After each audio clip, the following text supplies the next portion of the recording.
E vem entender o que aconteceu para o anime de The Promised Neverland ter sido um grande fracasso.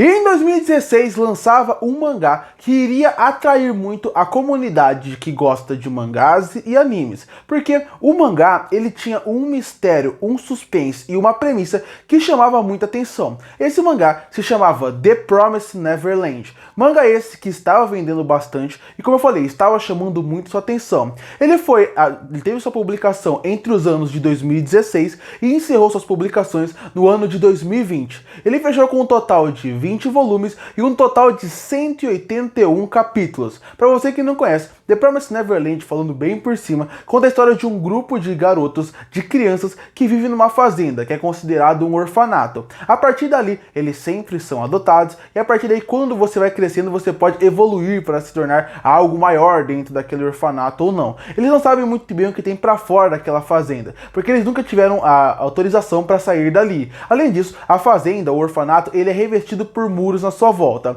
Até que um dia, uma das crianças é adotada e quando ela vai sair, ela esquece um objeto muito importante. A partir daí, algumas crianças acham que a melhor ideia seria levar esse objeto que é tão importante para ela. Chegando lá, uma grande revelação acaba acontecendo e eu vou falar agora. Caso você não queira spoiler, é bom saber que esse vídeo vai estar recheado de spoilers. Eles descobrem que aquela criança nunca saiu daquele orfanato. Na verdade, ela foi morta na entrada e percebe que criaturas que não são humanas estão ali naquele lugar para poder levar ela. A partir daí começa o mistério dessa obra. O que existe para fora daquele orfanato? Qual que é o objetivo de vida deles? E aí esse mistério e esse suspense chamou muito a atenção do público. E não foi só isso que prendeu o público. Não foi só o suspense inicial, porque a partir de um certo capítulos do mangá, a partir de algumas sagas, eles realmente saem da fazenda. Esse não é o final da história. Esse é só o começo. Quando eles realmente saem, tem mais arco, tem até time skip, tem muita coisa que vai acontecendo nesses 20 volumes. Eu lembro que quando The Promised Neverland acabou, ele foi um mangá que até teve um encerramento que não agradou o público como um todo. Teve algumas pessoas que criticaram o final da obra. Mas mesmo assim, o grande sucesso que o mangá estava fazendo,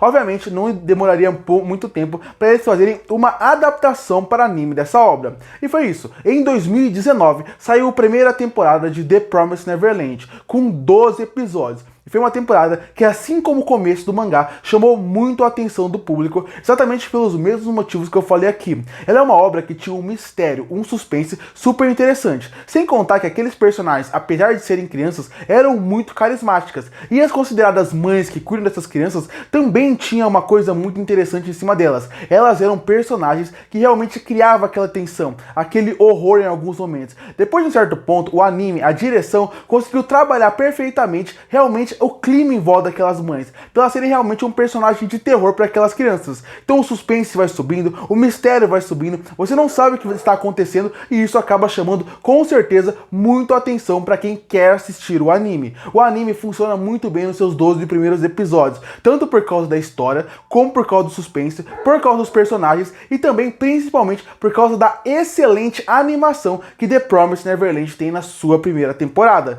Tudo flui muito bem ali, conseguindo uma grande quantidade de fãs, uma grande quantidade de pessoas que saíram do anime tão empolgados que foram direto ler o mangá. Foram ler o mangá porque o suspense não é resolvido na primeira temporada. Eles até conseguem fugir daquele lugar, conseguem fugir daquela fazenda, mas obviamente a obra não termina ali. O anime não termina ali. Então a partir dali você quer saber o que aconteceu. E muita gente foi atrás do mangá, criando obviamente uma empolgação de o que vai acontecer a partir daqui. O que realmente vai acontecer a partir daqui. Então vamos atrás do mangá para poder ler. Muita gente leu o mangá e criou uma empolgação para uma possível futura segunda temporada, para que quando chegasse realmente nessa parte, acontecesse o que está acontecendo no mangá. Porque depois que eles saem dessa fazenda, desse orfanato, o mangá só cresce. Ele só cria realmente novas perspectivas, uma expansão de mundo. Eles conseguem apresentar novos personagens interessantíssimos e também realmente a gente aprende muito mais de The Promised Neverland, aprende mais sobre esse mundo. E aí foi confirmada uma segunda temporada da obra.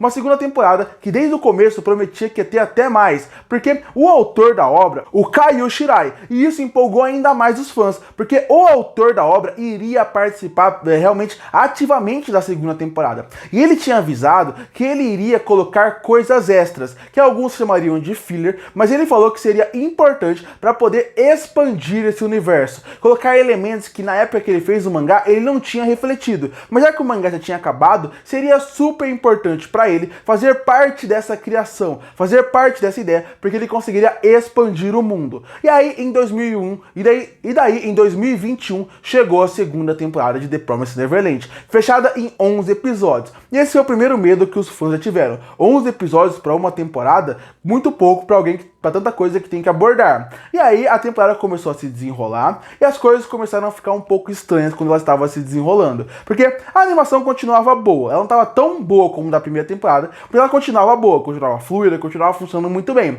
mas algumas coisas estavam um pouco diferentes. Alguns trechos estavam mudados em relação a que personagem aparecia em cada lugar, mas isso tudo bem, é uma adaptação, poderia acontecer. Mas aí ao longo dos episódios, alguns arcos foram sendo mudados, algumas coisas foram sendo censuradas, e quando você chega no final do anime, você simplesmente acaba ele. Ou seja, a segunda temporada, ela cortou metade dos arcos que existiria naquela parte, cortou metade das motivações que os personagens deveriam ter. Algumas viradas importantes, que era importante para entender mais sobre alguns personagens, elas são simplesmente cortadas. Para você ter uma noção, tem uma traição importante no momento onde ela é cortada, desenvolvimentos são realmente cortados, então quase todo o mangá é cortado. Até mortes, até momentos de mortes importantes acabam sendo cortadas. E simplesmente o mangá encerra, o anime encerra. Então eles pegaram praticamente muitos volumes, colocaram em 11 episódios, rusharam totalmente ele, que seria realmente ir cortando e diminuindo, e entregaram uma segunda temporada terrível, praticamente inassistível, porque nada funciona ali.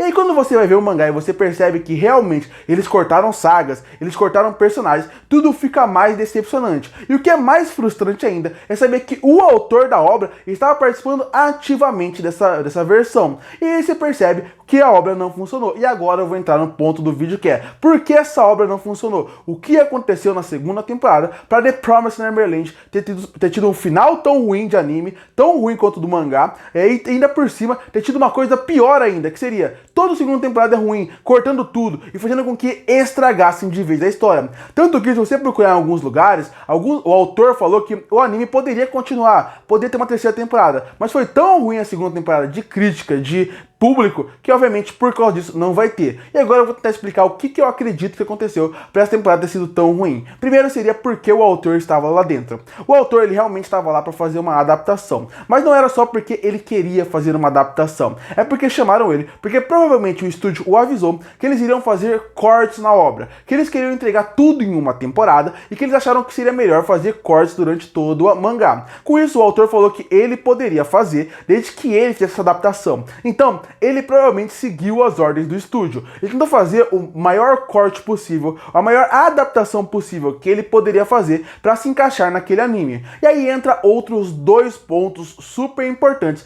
para essa adaptação ter dado certo. O primeiro seria a relevância do anime. E a segunda coisa seria a classificação indicativa. Vou falar um pouco sobre relevância primeiro. Bom, quando o mangá é muito grande, quando a obra é muito grande, ela acaba se vendendo sozinha. De um ano para o outro, pode demorar alguns anos, ela vai se vender. Um exemplo claro disso é, por exemplo, o mangá Demon Slayer. O mangá se tornou o mangá mais vendido do Japão. O mangá ganhou um filme, que é o Mugen Train, que virou a maior bilheteria da história do cinema japonês. Ou seja, se Demon Slayer demorasse 2, 3 anos para voltar e ele voltasse, a audiência seria muito grande, porque o anime é muito famoso. Ele estourou a bolha de uma forma quase nunca vista. Quando você lança outro tipo de mangá, como por exemplo, tá lançando agora nessa temporada o anime Jujutsu Kaisen, quando o anime fica um ano sem lançar, um ano e meio sem ter uma nova temporada, tudo bem, porque o mangá está em publicação, o mangá vende muitos exemplares, então a partir daí, quando você voltar com a próxima temporada, o anime não foi esquecido, porque o mangá ainda está em andamento, ele ainda está funcionando. Então quando você começa o anime, as pessoas ainda estão falando de Jujutsu Kaisen, então você não precisa fazer uma grande propaganda em volta, você não precisa meio que forçar todo mundo a lembrar o que é Jujutsu Kaisen,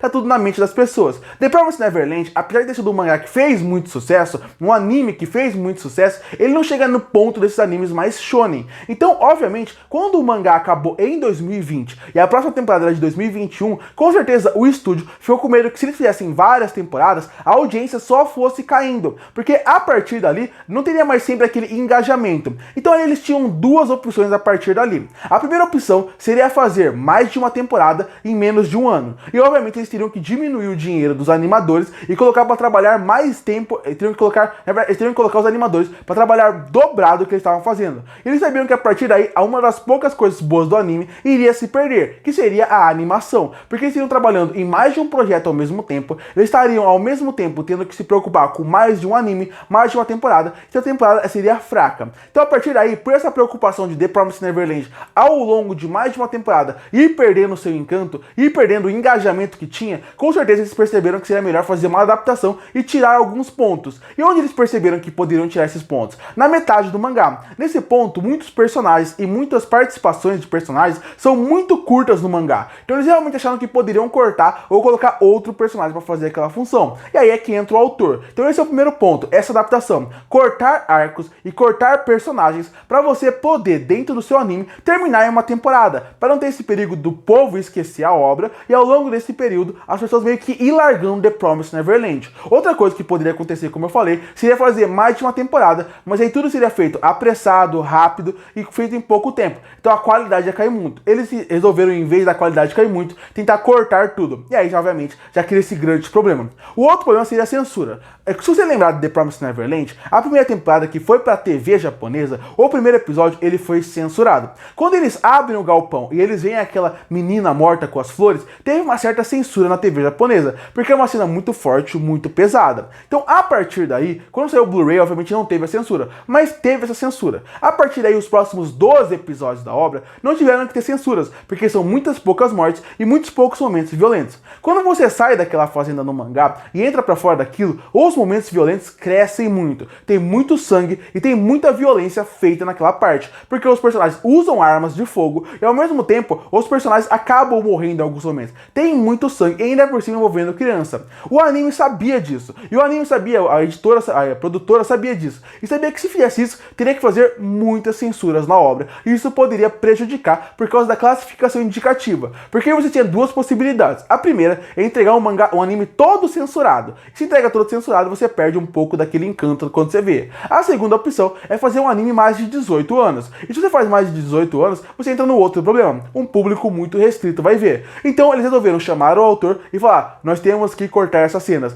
nós temos que adaptar essa cena. Então muitas cenas, muitos momentos fortes, chocantes, impactantes que tem no mangá são completamente cortados, retirados ou mudados para realmente não ter esse impacto da violência na cena. O problema é, tem algumas cenas que não tinha como mudar a essência dela. Então eles resolveram cortar. E misturando essa coisa de já ter que adaptar para diminuir os episódios, junto com essa censura que tinha que ter, realmente acabou tirando mais momentos do anime ainda. Isso sem contar que em alguns momentos de algumas armas, eles até fizeram algumas adaptações mudando as armas para tirar um pouco do impacto, provando o que eu acabei de falar. A ideia de tentar censurar o máximo possível para se tornar um público livre, ou no máximo 12, 13 anos, para todo mundo poder assistir na TV aberta. E a partir daí, foi aí que viveu o grande problema de The Promised Neverland, que já tinha um final que já não tinha agradado muito o público em relação ao mangá, e além disso, todo o arco, a partir de que eles saem da fazenda, tudo é adaptado de uma forma muito ruim. Então foi aí que virou o problema, e por isso que a segunda temporada é tão ruim. Não é porque a obra original é ruim, é porque a adaptação que fizeram é muito ruim. Por problema de produção, por problema de ter pouco tempo de ter essa adaptação, acabou que muitos arcos foram cortados,